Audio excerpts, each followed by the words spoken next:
नमस्कार बच्चों, हमारे चैनल इंसाइटफुल हिंदी में आपका स्वागत है। आज के इस वीडियो में कक्षा छठी की पाठ्य पुस्तिका मल्हार का 5वां पाठ रहीम के दोहे की चर्चा करेंगे। रहीम भक्ति काल के सुप्रसिद्ध कवि थे। उनका जन्म 16वीं शताब्दी में हुआ था। उन्होंने नीति, भक्ति एवं प्रेम संबंधी कविताएं लिखी हैं। आम जन जीवन में इनके दोहे बहुत लोकप्रिय हैं। अब दोहा शुरू करते हैं।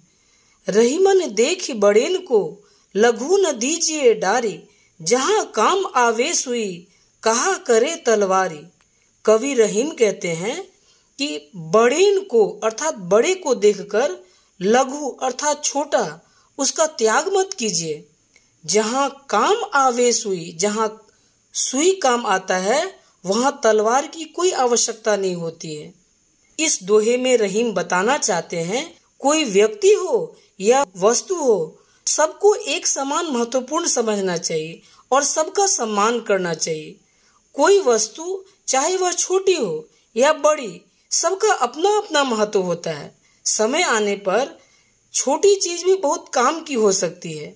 यह एक गहरी सीख है कि किसी को छोटा समझकर नजरअंदाज नहीं करना चाहिए।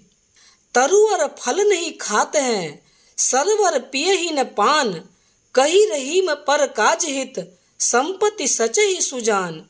पेड़ अपने फल नहीं खाते, सरवर पिए ही न पान, नदियां अपना पानी स्वयं नहीं पीती। कही रहीम, रहीम कहते हैं पर अर्थात दूसरा, काज मतलब कार्य, हित मतलब भलाई। जो सज्जन व्यक्ति होते हैं वो दूसरों के हित के लिए, भलाई के लिए धन संजो कर रखते हैं। रहीम ने पेड़ों और नदियों का उदाहरण देकर यह समझाने की कोशिश की है कि जैसे पेड़ और नदी अपने फल और पानी का उपयोग दूसरों के लिए करते हैं, उसी प्रकार एक सच्चा और समझदार व्यक्ति अपनी संपत्ति को दूसरों की भलाई के लिए इस्तेमाल करता है और दूसरों की भलाई के लिए वह धन भी संचय करता है। रहीमन धागा प्रेम का, मत तोड़ो छिटकाए, टूटे से फिर ना मिले, मिले गांठ परी जाए। रहीम कहते हैं कि प्रेम का धागा कभी छिटक कर मत तोड़ो।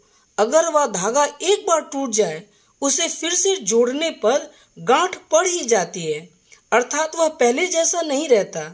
प्रेम एक नाजुक धागा है जो एक बार टूट जाने से फिर से जुड़ तो सकता है, लेकिन उसमें गांठ पड़ जाती है जो उस रिश्ते की मिठास को हमेशा के लिए खत्म कर देती है।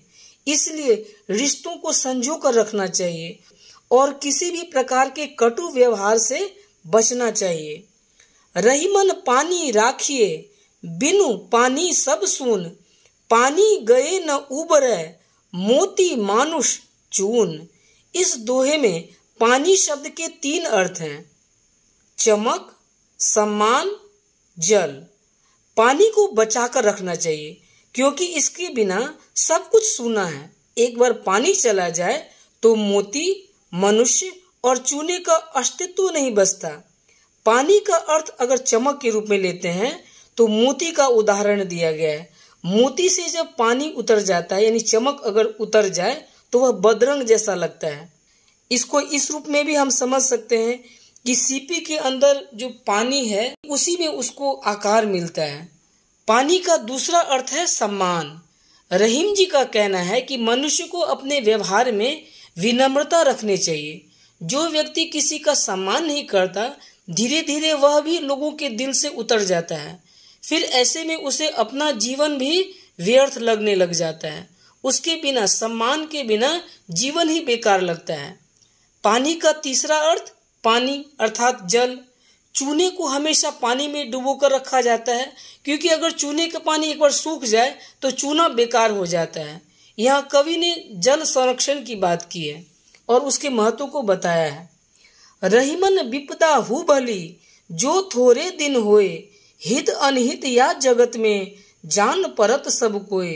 रहीम कहते हैं यदि विपत्ति कुछ समय के लिए आए तो वह भी अच्छी है, क्योंकि विपत्ति में ही सबके विषय में जाना जा सकता है कि संसार में कौन हितैषी है और कौन केवल दिखावा कर रहा है।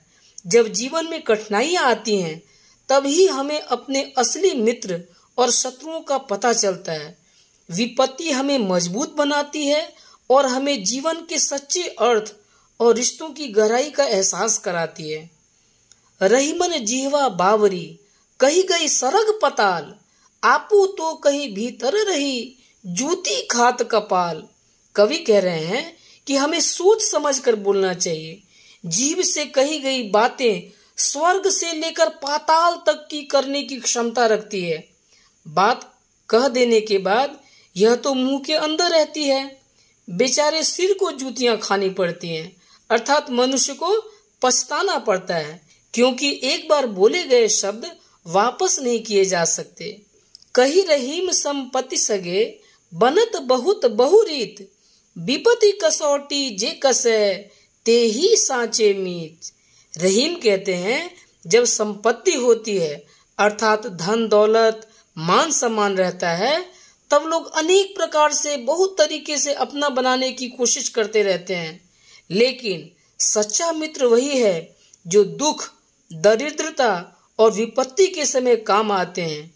विपत्ति जीवन की कसौटी है जो हमें सच्चे मित्रों की पहचान कराती है।